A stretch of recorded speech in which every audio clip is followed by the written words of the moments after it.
Okay. ಭಕ್ತಿ ರಸಾಮೃತ ಸಿಂಧು ಅಧ್ಯಾಯ 7 ಭಕ್ತಿ ತತ್ವಗಳಿಗೆ ಪ್ರಮಾಣ. ಇವಾಗ ಹೇಳಿರುವಂತ 64 ತತ್ವಗಳಿಗೆ ಕೆಲ ಅಂಶಗಳಿಗೆ ಶಾಸ್ತ್ರ ಪ್ರಮಾಣವನ್ನು ಕೊಡ್ತಾರೆ ಇವಾಗ ರೂಪಗೋಸ್ವಾಮಿ ಅವರು. ಮೊದಲನೇದು, ಸದ್ಗುರುಗಳೊಬ್ಬರ ಆಶ್ರಯ ಪಡೆಯುವುದು.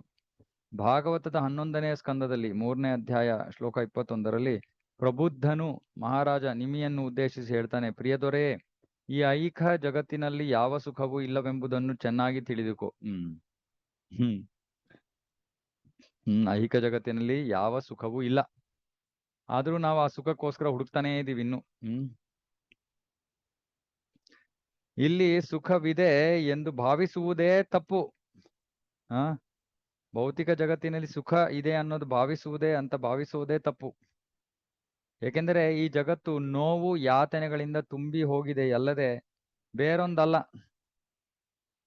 ನಿಜವಾದ ಸುಖವನ್ನು ಪಡೆಯಲು ವಾಸ್ತವವಾಗಿಯೂ ಅಪೇಕ್ಷೆಯುಳ್ಳ ಆತನು ಸದ್ಗುರುಗಳೊಬ್ಬರನ್ನು ಆರಿಸಿ ಅವರಿಂದ ದೀಕ್ಷೆ ಪಡೆಯುವ ಮೂಲಕ ಅವರನ್ನು ಆಶ್ರಯಿಸಬೇಕು.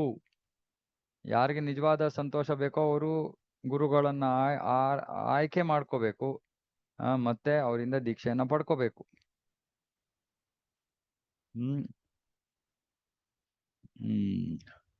ಸದ್ಗುರುವಿನ ಅರ್ಹತೆಗಳು ಯಾವುದೆಂದರೆ, ಅವರು ಧರ್ಮಗ್ರಂಥಗಳ ನಿರ್ಣಯಗಳನ್ನು ಚರ್ಚಿಸಿ ಹಾಗೂ ಚಿಂತನೆಗಳ ಮೂಲಕ ಸಾಕ್ಷಾತ್ಕರಿಸಿಕೊಂಡಿರಬೇಕು. ಸತ್ಯವನ್ನ ಕಂಡಿರೋರು ಗುರುಗಳು, ಮತ್ತು ಅಂತಹ ನಿರ್ಣಯಗಳನ್ನು ಇತರರಿಗೆ ಮನದಟ್ಟು ಮಾಡಬೇಕು. ಅಂದ್ರೆ ಅವರು ತತ್ವಶಾಸ್ತ್ರದಲ್ಲಿ ಸಾಕಷ್ಟು ನಿಪುಣರಾಗಿರ್ಬೇಕು. ಎಲ್ಲಿ ಲೌಕಿಕ ಎಲ್ಲಾ ಲೌಕಿಕ ಪರಿಗಣನೆಗಳನ್ನು ಬದಿಗಿಟ್ಟು ದೇವೋತ್ತಮ ಪುರುಷನ ಆಶ್ರಯ ಪಡೆದ ಅಂತಹ ಮಹನೀಯರು ಸದ್ಗುರುಗಳೆಂದು ಅರ್ಥ ಮಾಡಿಕೊಳ್ಳಬೇಕು. ಆಧ್ಯಾತ್ಮಿಕ ಆನಂದದ ನೆಲೆಗೆ ತನ್ನನ್ನು ಎತ್ತರಿಸಿಕೊಳ್ಳಬೇಕೆಂಬುದು ಬದುಕಿನ ಧ್ಯೇಯವಾಗುಳ್ಳ ಪ್ರತಿಯೊಬ್ಬನೂ ಅಂತಹ ಸದ್ಗುರು ಒಬ್ಬರನ್ನು ಹುಡುಕಿಕೊಳ್ಳಲು ಪ್ರಯತ್ನಿಸಬೇಕು. ಯಾರು ಹುಡುಕಕ್ಕೆ ಪ್ರಯತ್ನ ಮಾಡಬೇಕು? ಆಧ್ಯಾತ್ಮಿಕ ಆನಂದದ ನೆಲೆಗೆ ತನ್ನನ್ನು ಎತ್ತರಿಸಿಕೊಳ್ಳಬೇಕೆಂಬುದು ಬದುಕಿನ ಧ್ಯೇಯವಾಗುಳ್ಳ. ಸುಮ್ಮನೆ ಅದೇನೋ ಒಂದು ಗುರಿ ಅಲ್ಲ, ಜೀವನದ ಗುರಿಯೇ ಒಂದು, ಏನೋ ಆಧ್ಯಾತ್ಮಿಕ ಆನಂದದ ನೆಲೆಗೆ ಏರ್ಬೇಕು ಅಂತ. ಅಂಥವನು, ಅಂಥ ಭಕ್ತ, ಅಂಥ ವ್ಯಕ್ತಿ ಅಧಿಕೃತ ಗುರುಗಳನ್ನ ಸ್ವೀಕರಿಸಬೇಕು, ಮತ್ತೆ ಅವರ ಆಜ್ಞೆಗಳನ್ನ ಪಾಲನೆ ಮಾಡಬೇಕು. ಮೇಲಿನ ಮಾತಿನ ಭಾವಾರ್ಥ ಹೀಗಿದೆ: ಕಡು ಮೂರ್ಖನಾದ, ಧರ್ಮಗ್ರಂಥಗಳ ಮಾರ್ಗದರ್ಶನವಿಲ್ಲದ, ಸಂಶಯಾಸ್ಪದ ಚಾರಿತ್ರ್ಯವುಳ್ಳ ಭಕ್ತಿ ಸೇವೆಯ ತತ್ವಗಳನ್ನು ಪಾಲಿಸದ ಅಥವಾ ಇಂದ್ರಿಯ ತುಷ್ಟಿಯನ್ನು ಪ್ರಚೋದಿಸುವ ಆರ್ವರು ಕಾರ್ಯಭಾರಿಗಳ ಪ್ರಭಾವದಿಂದ ಪಾರಾಗಿಲ್ಲದ ಯಾವನೋ ಒಬ್ಬನನ್ನು ಸದ್ಗುರುವಾಗಿ ಸ್ವೀಕರಿಸಬಾರದು. ಮತ್ತೆ ಓದ್ತೀನಿ: ಕಡು ಮೂರ್ಖನಾದ, ಧರ್ಮಗ್ರಂಥಗಳ ಮಾರ್ಗದರ್ಶನವಿಲ್ಲದ, ಸಂಶಯಾಸ್ಪದ ಚಾರಿತ್ರ್ಯವುಳ್ಳ, ಭಕ್ತಿ ಸೇವೆಯ ತತ್ವಗಳನ್ನು ಪಾಲಿಸದ, ಇಂದ್ರಿಯ ತುಷ್ಟಿಯನ್ನು ಪ್ರಚೋದಿಸುವ ಆರ್ವರು ಕಾರ್ಯಭಾರಿಗಳ ಪ್ರಭಾವದಿಂದ ಪಾರಾಗಿಲ್ಲದ ಯಾವನೋ ಒಬ್ಬನನ್ನು ಸದ್ಗುರುವಾಗಿ ಸ್ವೀಕರಿಸಬಾರದು. ಇಂದ್ರಿಯ ತುಷ್ಟಿಯ ಆರ್ವರು ಕಾರ್ಯಭಾರಿಗಳು ಯಾರೆಂದರೆ ನಾಲಿಗೆ, ಗುಹ್ಯಾಂಗ, ಹೊಟ್ಟೆ, ಕೋಪ, ಮನಸ್ಸು ಮತ್ತು ಮಾತು. ವಾಚೋ ವೇಗಂ, ಮನಸಕ್ರೋಧ ವೇಗಂ, ಜಿಹ್ವಾ ವೇಗಂ, ಉದರೋಪಸ್ಥ ವೇಗಂ. ಇವು ಈ ಆರನ್ನು ನಿಗ್ರಹಿಸುವುದನ್ನು ರೂಢಿ ಮಾಡಿಕೊಂಡ ಯಾರಿಗೇ ಆಗಲಿ ಜಗತ್ತಿನಾದ್ಯಂತ ಶಿಷ್ಯರನ್ನು ಸಂಪಾದಿಸಿಕೊಳ್ಳಲು ಪರವಾನಗಿ ಇದೆ. ಇಂತಹ ಸದ್ಗುರು ಒಬ್ಬನನ್ನು ಸ್ವೀಕರಿಸುವುದು ಆಧ್ಯಾತ್ಮಿಕ ಬದುಕಿನ ಮುನ್ನಡೆಯಲ್ಲಿ ಮುಖ್ಯ ಅಂಶವಾಗುತ್ತದೆ. ಸದ್ಗುರುಗಳೊಬ್ಬರ ಆಶ್ರಯಕ್ಕೆ ಬರುವ ಸುದೈವವುಳ್ಳವರು ಆಧ್ಯಾತ್ಮಿಕ ಮುಕ್ತಿಯ ಹಾದಿಯನ್ನು ಕ್ರಮಿಸುವುದು ನಿಶ್ಚಯ, ಸಂದೇಹವಿನಿತೂ ಇಲ್ಲ. ಇದು ಸದ್ಗುರುಗಳೊಬ್ಬರ ಆಶ್ರಯ ಪಡೆಯೋದು. ಆಮೇಲೆ ಸದ್ಗುರುವಿನಿಂದ ದೀಕ್ಷಾ ಸ್ವೀಕಾರ ಮತ್ತು ಅವರಿಂದ ಬೋಧನೆ ಪಡೆಯುವುದು. ನಿಮಿ ರಾಜನನ್ನು ಉದ್ದೇಶಿಸಿ ಪ್ರಬುದ್ಧ ಮುನಿಗಳು ಮಾತನ್ನು ಮುಂದುವರಿಸುತ್ತಾ ಹೇಳ್ತಾರೆ: ಪ್ರಿಯ ರಾಜನೇ, ಶಿಷ್ಯನಾದವನು ಸದ್ಗುರುಗಳನ್ನು ಅವರು ಸದ್ಗುರುಗಳೆಂಬ ಒಂದೇ ದೃಷ್ಟಿಯಿಂದಲ್ಲದೆ ಆ ಸದ್ಗುರುಗಳು ದೇವೋತ್ತಮ ಪರಮಪುರುಷನ ಹಾಗೂ ಪರಮಾತ್ಮನ ಪ್ರತಿನಿಧಿ ಎಂದು ನೋಡಬೇಕು. ಬೇರೆ ಮಾತುಗಳಲ್ಲಿ ಹೇಳುವುದಾದರೆ ಶಿಷ್ಯನು ಸದ್ಗುರುವನ್ನು ಭಗವಂತನೆಂದೇ ಎಣಿಸಬೇಕು. ಸಾಕ್ಷಾಧರಿತ್ವೇನ ಸಮಸ್ತ ಶಾಸ್ತ್ರ. ಏಕೆಂದರೆ ಸದ್ಗುರುಗಳು ಕೃಷ್ಣನ ಬಾಹ್ಯ ಅಭಿವ್ಯಕ್ತಿಯಾಗಿರುತ್ತಾರೆ. ಈ ಮಾತನ್ನು ಎಲ್ಲಾ ಧರ್ಮಗ್ರಂಥಗಳು ದೃಢಪಡಿಸುತ್ತವೆ. ಆದ್ರಿಂದ ಗುರುಗಳನ್ನ ಅಷ್ಟು ಕೇವಲವಾಗಿ ಕಾಣಬಾರ್ದು ನಾವು. ಅವ್ರದ್ದು ಭೌತಿಕ ವ್ಯಕ್ತಿಯಾಗಿ ಯೋಚನೆ ಮಾಡಬಾರ್ದು. ಅವ್ರ ದೇಹಕ್ಕೆ ಆಗ್ತಾ ಇರುವಂತಹದ್ದು ಎಲ್ಲ ಆಧ್ಯಾತ್ಮಿಕವಾದದ್ದು, ಭೌತಿಕವಾದದ್ದಲ್ಲ. ನಮ್ ತರ ಅವ್ರಿಗೆ ಔಷಧಿ ಬೇಕು, ಅವ್ರಿಗೆ ಇನ್ನೊಂದ್ ಬೇಕು, ಮತ್ತೊಂದ್ ಬೇಕು ಇಲ್ಲ. ಇದೆಲ್ಲ ಅರ್ಥ ಮಾಡ್ಕೋಬೇಕು ನಾವು. ಅಂದ್ರೆ ಅದು ಅಪರಾಧ.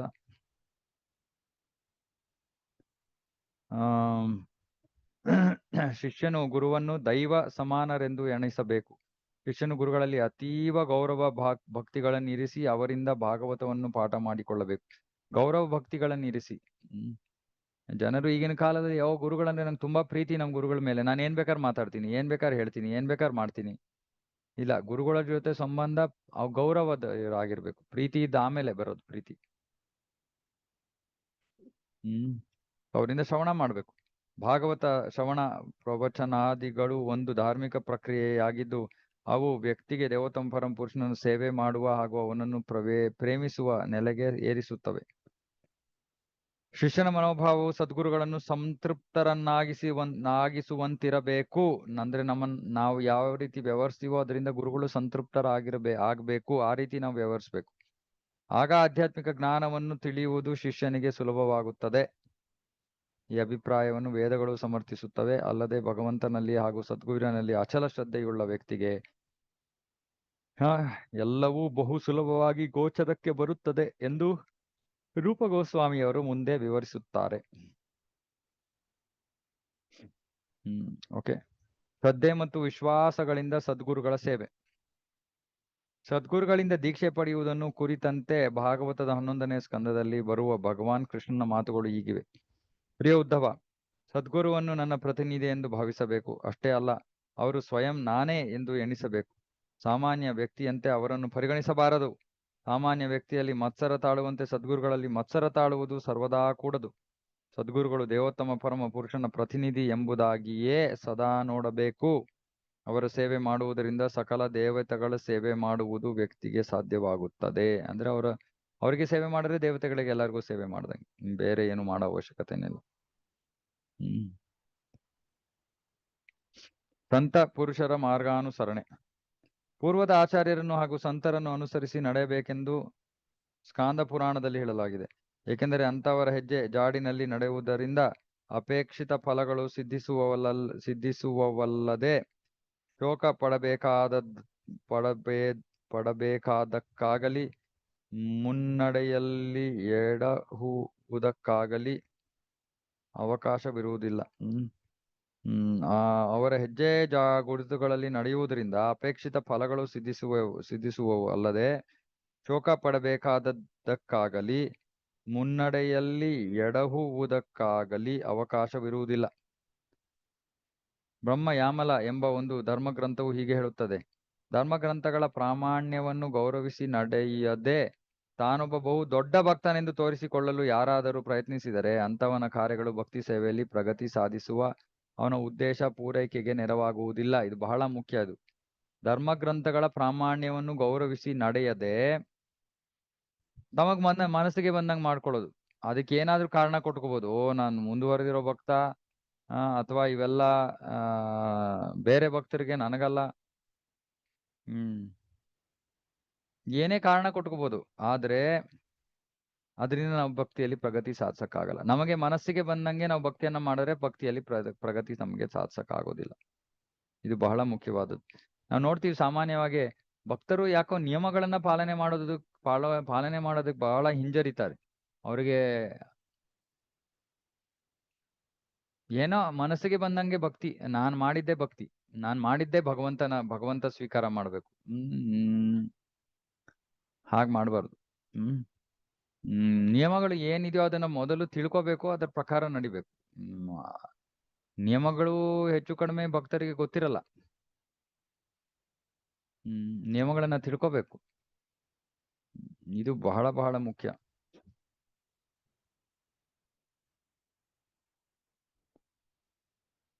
ಇದಕ್ಕೆ ಪ್ರತಿಯಾಗಿ ಅಂತಹವನು ಭಕ್ತಿ ಸೇವೆಯನ್ನು ಪ್ರಾಮಾಣಿಕವಾಗಿ ಅಭ್ಯಾಸ ಮಾಡುತ್ತಿರುವ ವಿದ್ಯಾರ್ಥಿಗಳಿಗೆ ಕ್ಷೋಭೆಯನ್ನು ಹುಟ್ಟು ಹಾಕುತ್ತಾನೆ. ಇದು ಇನ್ನೊಂದು ವಿಷಯ. ಇವಾಗ ಕೆಲವರು ನಿಯಮಗಳನ್ನ ಪಾಲನೆ ಮಾಡೋದಿಲ್ಲ. ಆದ್ರೆ ಯಾರು ಮಾಡ್ತಾ ಇದಾರೆ ಅವ್ರಿಗೋಗಿ ಹೇಳ್ತಾರೆ, ಯಾಕ್ರಿ ನೀವ್ ಇಷ್ಟೊಂದೆಲ್ಲ ನಿಯಮ ಪಾಲನೆ ಮಾಡ್ತೀರಾ, ಏನ್ ಅವಶ್ಯಕತೆ ಇಲ್ಲ. ಇದು ಇಲ್ಲಿ ಹೇಳ್ತಾ ಇರೋದು. ಹಾಗಾಗಿ ನಾವು ಯಾವ ತರಹದ ಒಂದು ಸಂಘದಲ್ಲಿ ಇರ್ತೀವಿ ಅನ್ನೋದನ್ನ ನಾವು ಬಹಳ ಗಂಭೀರವಾಗಿ ಪರಿಗಣಿಸ್ಬೇಕು.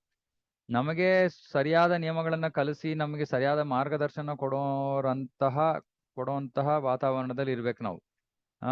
ಎಲ್ಲದಕ್ಕೂ ಶಾರ್ಟ್ ಕಟ್ಟು, ಎಲ್ಲದಕ್ಕೂ ಶಾಸ್ತ್ರದ ವಿರುದ್ಧವಾಗಿ ಏನೋ ಕಾರಣಗಳನ್ನ ಕೊಟ್ಕೊಂಡು ಭಕ್ತಿ ಮಾಡೋದು, ಇದರಿಂದ ಸ್ಪಷ್ಟವಾಗಿ ಹೇಳ್ತಾ ಇದ್ದಾರೆ ಇಲ್ಲಿ ರೂಪ ಗೋಸ್ವಾಮಿ, ಪ್ರಗತಿ ಸಾಧಿಸಕ್ಕಾಗಲ್ಲ.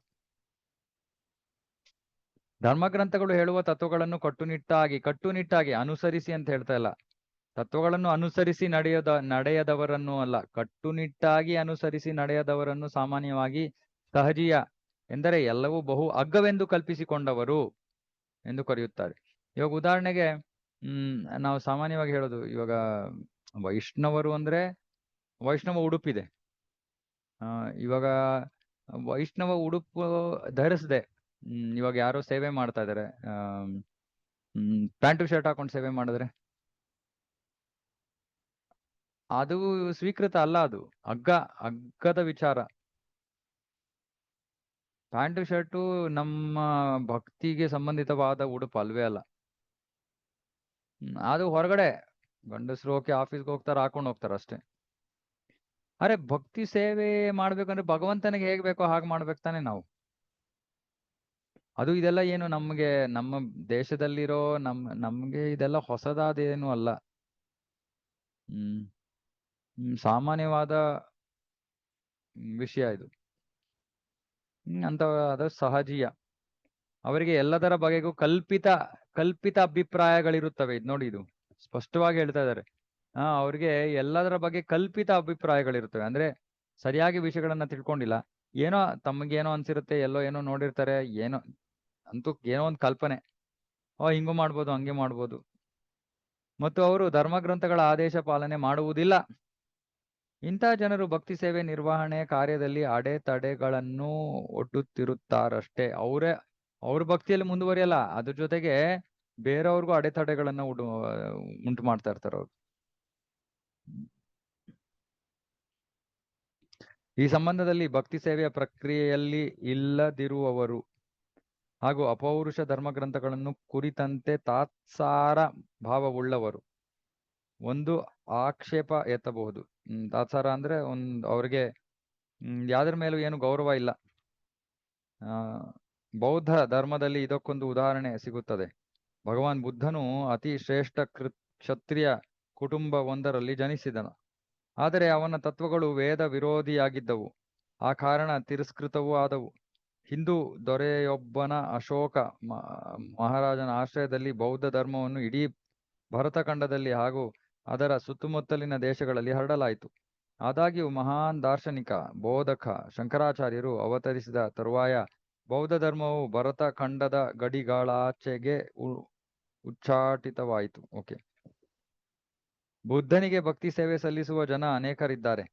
ಆ ಕಾರಣ ಆ ಜನರನ್ನು ಕೂಡ ಭಕ್ತರೆಂದೇ ಎಣಿಸಬೇಕು ಎಂದು ಧರ್ಮಗ್ರಂಥಗಳನ್ನು ಮಾನ್ಯ ಮಾಡದ ಅಥವಾ ಬೌದ್ಧ ಧರ್ಮೀಯರು ಇತರ ಕೆಲವು ಧರ್ಮಾನುಯಾಯಿಗಳು ಹೇಳುತ್ತಾರೆ.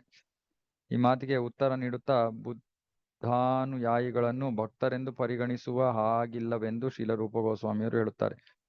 ಇವಾಗ ಬೌದ್ಧ ಪಂಥದಲ್ಲಿ ಇರುವಂತವ್ರು ಅವರು ಭಕ್ತರಲ್ಲ. ಯಾಕೆ?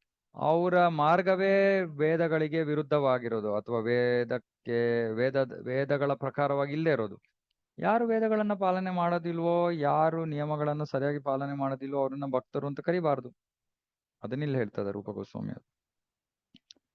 ಬುದ್ಧನನ್ನು ಕೃಷ್ಣನ ಅವತಾರವೆಂದೇ ಪರಿಗಣಿಸಲಾಗಿದ್ದರೂ ಇಂಥ ಅವತಾರಗಳ ಅನುಯಾಯಿಗಳು ವೇದಗಳನ್ನು ಕುರಿತ ಜ್ಞಾನದಲ್ಲಿ ಪರಿಣತರಲ್ಲ. ವೇದಗಳನ್ನು ಅಧ್ಯಯನ ಮಾಡುವುದೆಂದರೆ ದೇವೋತ್ತಮ ಪುರುಷನ ಪಾರಮ್ಯವನ್ನು ಒಪ್ಪಿಕೊಳ್ಳುವುದೇ ಆಗಿದೆ. ಆದ್ದರಿಂದ ದೇವೋತ್ತಮ ಪುರುಷನ ಪಾರಮ್ಯವನ್ನು ನಿರಾಕರಿಸುವ ಯಾವುದೇ ಧರ್ಮತತ್ವವನ್ನು ಮಾನ್ಯ ಮಾಡಲಾಗದು. ಮತ್ತು ಇದೇ ಕಾರಣಕ್ಕಾಗಿ ಅದನ್ನು ನಾಸ್ತಿಕವಾದ ಎನ್ನುತ್ತಾರೆ. ಇವಾಗ ಯಾರು ತಮ್ಮ ಏನೋ ತತ್ವಜ್ಞಾನ ಇದೆ ಅದು ವೇದಗಳ ಆಧಾರದ ಪ್ರಕಾರವಾಗಿಲ್ಲ, ಅವರು ನಾಸ್ತಿಕರು. ಬೌದ್ಧರು ನಾಸ್ತಿಕರು. ಹಾಗಾಗಿ ಅವರನ್ನ ಭಕ್ತರಂತ ಕರೆಯೋಕೆ ಸಾಧ್ಯನೇ ಇಲ್ಲ. ನಾಸ್ತಿಕತೆ ಎಂದರೆ ವೇದಗಳ ಪ್ರಾಮಾಣ್ಯವನ್ನು ನಿರಾಕರಿಸುವುದು ಹಾಗೂ ಸಾಮಾನ್ಯ ಜನರ ಒಳಿತಿಗಾಗಿ ವೈದಿಕ ಧರ್ಮಗ್ರಂಥಗಳನ್ನು ಬೋಧಿಸುವ ಮಹಾನ್ ಆಚಾರ್ಯರನ್ನು ನಿಂದಿಸುವುದು. ಎರಡೂ ನಾಸ್ತಿಕತೆ. ಒಂದು ವೇದಗಳಲ್ಲಿ ಹೇಳಿರೋ ವಿಷಯಗಳನ್ನ ನಿರಾಕರಿಸೋದು, ಮತ್ತೆ ವೈದಿಕ ಧರ್ಮ ಗ್ರಂಥಗಳ ಪ್ರಕಾರ ಬೋಧಿಸ್ತಾ ಇರುವಂತ ಮಹಾನ್ ಆಚಾರ್ಯರನ್ನು ನಿಂದಿಸೋದು, ಎರಡೂ ಕೂಡ ನಾಸ್ತಿಕತೆ. ಕೆಲವರು ಹೇಳ್ತಾರೆ ಇದೆಲ್ಲ ನಂಬಲ್ಲ, ನಮ್ಗೇನನ್ಸುತ್ತೋ ಅದೇ ಸರಿ. ವೇದಗಳ ಪ್ರಕಾರ, ಶಾಸ್ತ್ರಗಳ ಪ್ರಕಾರ ಇಲ್ಲದೆ ಹೋದ್ರೆ ಅದನ್ನ ಸ್ವೀಕರಿಸಬಾರ್ದು. ಅದಕ್ಕಾಗಿ ನಾವು ಸ್ವಲ್ಪ ಬುದ್ಧಿವಂತರಾಗಿರ್ಬೇಕು, ತಿಳ್ಕೊಳಕ್ಕೆ ಪ್ರಯತ್ನ ಮಾಡ್ಬೇಕು. ಯಾರಾದ್ರೂ ಇವಾಗ ನಾನ್ ಸಾಮಾನ್ಯವಾಗಿ ನೋಡ್ತೀನಿ, ಯಾರೋ ಪ್ರಸಾದ ಅಂತ ತಂದು ಕೊಡ್ತಾರೇನೋ, ಹೆಚ್ಚು ಕಡಿಮೆ ನಾನು ನೋಡಿದೀನಿ ಭಕ್ತರು ಯಾರ್ ಪ್ರಸಾದ ಅಂತ ಏನೂ ಕೇಳೋದಿಲ್ಲ. ಏನೋ ನಂಬಿಕೆ ಅವ್ರಿಗೆ, ಬರೋರೆಲ್ಲ ಕೃಷ್ಣ ಪ್ರಸಾದ ವಿಷ್ಣು ಪ್ರಸಾದನೇ ತರ್ತಾರೆ ಅಂತ. ಇಲ್ಲ, ಜನರಿಗೆ ಎಲ್ಲಾ ಪ್ರಸಾದ, ದೇವತೆಗಳ ದೇವಸ್ಥಾನಕ್ಕೆ ಹೋಗಕ್ ಬಂದ್ರು ಪ್ರಸಾದನೇ ಅದು. ಅಥವಾ ಯಾರೋ ಭಕ್ತರಲ್ದೇ ಇರೋರು ಮಾಡಿ ಅವರು ದೇವರಿಗೆ ಅರ್ಪಣೆ ಮಾಡ್ಬಿಡ್ತಾರೆ, ಅದು ಪ್ರಸಾದ. ಸೊ ಇದು ತತ್ವಕ್ಕೆ ವಿರುದ್ಧವಾದದ್ದು. ವಿಶೇಷವಾಗಿ ಕೃಷ್ಣ ಭಕ್ತಿಯಲ್ಲಿ ಪತ್ರಂ ಪುಷ್ಪಂ ಫಲಂ ತೋಯಂ ಯೋಮೇ ಭಕ್ತ್ಯಾ ಪ್ರಯಚ್ಛತಿ. ಯಾರು ಭಕ್ತಿಯಿಂದ ಕೃಷ್ಣನಿಗೆ ಸೇವೆ ಸಲ್ಲಿಸ್ತಾರೋ ಅವರ ಅರ್ಪಣೆಯನ್ನ ಮಾತ್ರ ಕೃಷ್ಣ ಸ್ವೀಕರಿಸ್ತಾನೆ. ಯಾರೋ ಹೇಳಿದ್ರೆ, ಓ ನಾನು ಶಿವನ ದೇವಸ್ಥಾನಕ್ಕೆ ಹೋಗಿದ್ದೆ, ಶಿವ ವೈಷ್ಣವಾನಾಂ ಯಥಾಶಂಭು ಅಲ್ವಾ, ಹಾಗಾಗಿ ಆ ಪ್ರಸಾದನ ಸ್ವೀಕರಿಸ್ಬೋದು. ಹಾಗೆ ನೋಡ್ರಿ ಯಾವ ದೇವತೆಯ ಪ್ರಸಾದವನ್ನಾದ್ರೂ ಸ್ವೀಕರಿಸ್ಬೋದು, ಯಾಕಂದ್ರೆ ಎಲ್ಲರೂ ಕೂಡ ಭಗವಂತನ ಸೇವಕರು, ಎಲ್ಲರೂ ವೈಷ್ಣವರೇ. ಆದ್ರೆ ಅವರು ಮಿಶ್ರ ಭಕ್ತರು ಅಷ್ಟೇ, ಆದ್ರೆ ಏನಂತೆ ವೈಷ್ಣವರು. ಅರೆ ಆ ದೇವಸ್ಥಾನಕ್ಕೆ, ನೀವು ಶಿವನ ದೇವಸ್ಥಾನಕ್ಕೆ ಹೋದ್ರು ಅಲ್ಲಿ ಅವರು ಶಿವನನ್ನ ವೈಷ್ಣವಾನಾಂ ಯಥಾಶಂಭು ಅಂತ ಅನ್ನೋ ಪ್ರಜ್ಞೆಯಲ್ಲಿ ಪೂಜಿಸ್ತಾ ಇಲ್ಲ, ಆರಾಧಿಸ್ತಾ ಇಲ್ಲ. ಅವನೇ ಈಶ್ವರ, ಪರಮ ಈಶ್ವರ ಅಂತ ಅವನನ್ನ ಆರಾಧಿಸ್ತಾ ಇದ್ದಾರೆ. ಮತ್ತೆ ಸಾಮಾನ್ಯವಾಗಿ ಭಗವದ್ಗೀತೆಯಲ್ಲಿ ಹೇಳಿರೋ ರೀತಿಯಲ್ಲಿ ಯಾರಿಗೆ ಭೌತಿಕ ಆಸೆಗಳಿದೆಯೋ ಅವರು ದೇವತೆಗಳ ಹತ್ರ ಹೋಗ್ತಾರೆ. ಸೊ ನಾವು ಯಾವುದನ್ನು ಕಣ್ಮುಚ್ಕೊಂಡು ಸ್ವೀಕಾರ ಮಾಡೋ ಅವಶ್ಯಕತೆ ಇಲ್ಲ. ಎಲ್ಲವನ್ನು ನಿಯಮಗಳ ಪ್ರಕಾರವಾಗಿ ನಾವು ಸ್ವೀಕರಿಸ್ಬೇಕಿಲ್ಲ ಅಂದ್ರೆ ಅದು ಸಹಜೀಯ. ನಾವು ಅದನ್ನು ನೋಡ್ತೀವಿ. ಇನ್ನು ಯಾರಾದ್ರೂ ನಿಯಮಗಳನ್ನ ಪಾಲನೆ ಮಾಡ್ತಾ ಇದ್ರೆ ಅವ್ರನ್ನ ನಿಂದಿಸೋದು, ಇವ್ರು ನೋಡಿ ಸುಮ್ನೆ ಅನಾವಶ್ಯಕವಾಗಿ ತುಂಬಾ ಮಾಡ್ತಾರೆ ಇವರು. ಅನಾವಶ್ಯಕವಾಗಿ ಅಂದ್ರೆ ಯಾರು ಡಿಸೈಡ್ ಮಾಡೋದು ಅವಶ್ಯಕನೋ ಅನಾವಶ್ಯಕೋ ಅಂತಾನೋ? ಆಚಾರ್ಯರು ಡಿಸೈಡ್ ಮಾಡೋದು. ಪ್ರಭುಪಾದರು ಡಿಸೈಡ್ ಮಾಡಿದಾರೆ ಆಗ್ಲೇ ಏನ್ ಮಾಡ್ಬೇಕು ಏನ್ ಮಾಡಬಾರ್ದು ಅಂತ. ದಯವಿಟ್ಟು ಯಾರು ಇಂಗ್ಲಿಷ್ ಓದಕ್ಕೆ ನಿಮಗೆ ರೂಢಿ ಇರೋರು, ಪರಮ ಪೂಜ್ಯ ಭಕ್ತಿ ವಿಕಾಸ್ ಮಹಾರಾಜರು ಒಂದು ಪುಸ್ತಕ ಬರೆದಿದ್ದಾರೆ, mood and mission of Shrila Prabhupad ಅಂತ. ದಯವಿಟ್ಟು ಅದನ್ನು ಓದಿ. ಯಾಕಂದ್ರೆ ನಮಗೆ ಪ್ರಭುಪಾದರು ಏನ್ ಇಚ್ಛೆ ಪಟ್ಟಿದ್ರು ಅನ್ನೋದೇ ಗೊತ್ತಿಲ್ಲ ನಮ್ಗೆ. ಪ್ರಭುಪಾದ್ರ ಬಗ್ಗೆನೇ ನಮ್ಗೆ ಗೊತ್ತಿಲ್ಲ. ಪ್ರಭುಪಾದರು ಇಸ್ಕಾನ್ನಲ್ಲಿ ಇದ್ಕೊಂಡು ನಾವು ನಮ್ಮ ಮನಸ್ಸಿಗೆ ಪ್ರಕಾರವಾಗಿ ಮಾಡಿದ್ರೆ ಅದರಲ್ಲಿ ಅರ್ಥ ಇಲ್ಲ. ಭಗವಾನ್ ಬುದ್ಧನು ಕೃಷ್ಣನ ಅವತಾರವೆಂದು ಭಾಗವತವು ಒಪ್ಪಿಕೊಳ್ಳುತ್ತದೆ ಏನೋ ಹೌದು, ಆದರೆ ನಾಸ್ತಿಕ ಮನೋಧರ್ಮದ ಜನರಿಗೆ ದಿಗ್ಭ್ರಮೆಯನ್ನುಂಟು ಮಾಡಲು ಭಗವಾನ್ ಬುದ್ಧನ ಅವತಾರವಾಯಿತೆಂದು ಅದೇ ಭಾಗವತದಲ್ಲಿ ಹೇಳಲಾಗಿದೆ. ಆದ್ದರಿಂದ ಬುದ್ಧನ ತತ್ವಗಳು ನಾಸ್ತಿಕರನ್ನು ದಿಗ್ಭ್ರಮೆಗೊಳಿಸುವ ಸಲುವಾಗಿ ಇರುವ ಕಾರಣ ಅವನ್ನು ಮಾನ್ಯ ಮಾಡಬಾರದು. ಕೃಷ್ಣನೇ ಆದರೆ ನಾಸ್ತಿಕವಾದವನ್ನು ತಗೊಂಡು ಬರ್ತಾನೆ, ಹಾಗಾಗಿ ಅದನ್ನು ಸ್ವೀಕರಿಸಬಾರ್ದು ನಾವು. ಕೃಷ್ಣನು ನಾಸ್ತಿಕವಾದದ ತತ್ವಗಳ ಪ್ರಚಾರಕ್ಕೆ ನಿಲ್ಲಬೇಕೇಕೆ ಎಂದು ಯಾರಿಂದಲಾದರೂ ಒಂದು ಪ್ರಶ್ನೆ ಬರಬಹುದು. ವೇದಗಳ ಹೆಸರಿನಲ್ಲಿ ಆ ಕಾಲದಲ್ಲಿ ನಡೆಯುತ್ತಿದ್ದ ಹಿಂಸೆಯನ್ನು ನಿಲ್ಲಿಸುವುದು ಕೃಷ್ಣನ ಅಪೇಕ್ಷೆಯಾಗಿತ್ತೆಂಬುದೇ ಈ ಪ್ರಶ್ನೆಗೆ ಉತ್ತರ. ಧಾರ್ಮಿಕರೆಂದು ತಮ್ಮನ್ನು ಕರೆದುಕೊಳ್ಳುತ್ತಿದ್ದ ಜನ ಮಾಂಸಾಹಾರ ಸೇವನೆಯಂತಹ ಹಿಂಸಾತ್ಮಕ ಕಾರ್ಯಗಳನ್ನು ಸಮರ್ಥಿಸಿಕೊಳ್ಳಲು ವೇದಗಳನ್ನು ಉಪಯೋಗಿಸಿಕೊಳ್ಳುತ್ತಿದ್ದರು. ವೇದಗಳಿಗೆ ನೀಡಲಾಗುತ್ತಿದ್ದ ಹುಸಿ ಅರ್ಥಗಳ ಜಾಲದಿಂದ ಪತಿತ ಜನರನ್ನು ಈಚೆಗೆ ಕೊಳ್ಳುವ ಸಲುವಾಗಿ ಬುದ್ಧನ ಅವತಾರವಾಯಿತು. ನಿಮ್ಗೆಲ್ಲರಿಗೂ ಗೊತ್ತು ಬುದ್ಧ ಯಾಕೆ ಪ್ರಕಟ ಆಗಿದ್ದು. ಯಾಕಂದ್ರೆ ಎಲ್ಲರೂ ಪ್ರಾಣಿಗಳ ಹಿಂಸೆಯನ್ನ ಮಾಡ್ತಾ ಇದ್ರು, ಪ್ರಾಣಿಗಳನ್ನ ಕೊಲ್ತಾ ಇದ್ರು, ವೇದಗಳ ಆಧಾರದ ಮೇಲೆ, ವೇದಗಳಲ್ಲಿ ಹೇಳಲಾಗಿದೆ ಅಂತ. ಅದಕ್ಕೆ ಬುದ್ಧ ಬಂದ್ಬಿಟ್ಟು ಅಹಿಂಸಾ ಪರಮೋ ಧರ್ಮ, ಅಹಿಂಸೆಯೇ ಪರಮ ಧರ್ಮ, ನಾನು ವೇದಗಳನ್ನೇ ಸ್ವೀಕಾರ ಮಾಡಲ್ಲ. ಯಾಕಂದ್ರೆ ನೀವು ವೇದಗಳ ಆಧಾರದ ಮೇಲೆ ಕೊಲ್ತಾ ಇರೋದು, ಅದನ್ನ ಅವ್ರು ಹೇಳಿಲ್ಲ. ಆದ್ರೆ ವೇದಗಳನ್ನು ಸ್ವೀಕಾರ ಮಾಡಲ್ಲ. ಯಾರು ವೇದಗಳನ್ನು ಸ್ವೀಕಾರ ಮಾಡಲ್ವೋ ಅವ್ರು ನಾಸ್ತಿಕರು, ಕಾರಣ ಏನೇ ಇರ್ಲಿ. ಹಾಗಾಗಿ ಬುದ್ಧನ ಒಂದು ಮಾರ್ಗವನ್ನು ಕೂಡ ಅದು ನಾಸ್ತಿಕವಾದ.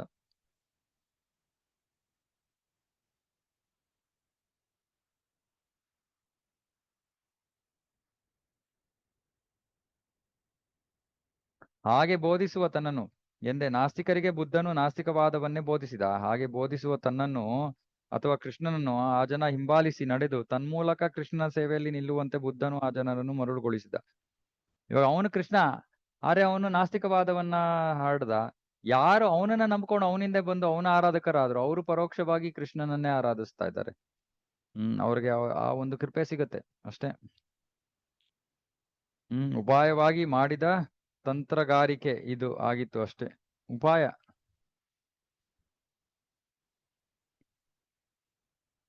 ಓಕೆ, ಶಾಶ್ವತ ಧರ್ಮಗ್ರಂಥಗಳ ಬಗೆಗಿನ ಜಿಜ್ಞಾಸೆ. ನಾರದೀಯ ಪುರಾಣದಲ್ಲಿ ಹೀಗೆಂದು ಹೇಳಲಾಗಿದೆ: ಭಕ್ತಿ ಸೇವೆ ವಿಷಯದಲ್ಲಿ ವ್ಯಕ್ತಿಯು ನಿಜವಾಗಿ ತುಂಬಾ ಗಂಭೀರವಾಗಿದ್ದರೆ ಅಂತವನ ಉದ್ದೇಶಗಳು ಸನಿಹದಲ್ಲಿಯೇ ನೆರವೇರುವುದು ವಿಳಂಬವಾಗದು.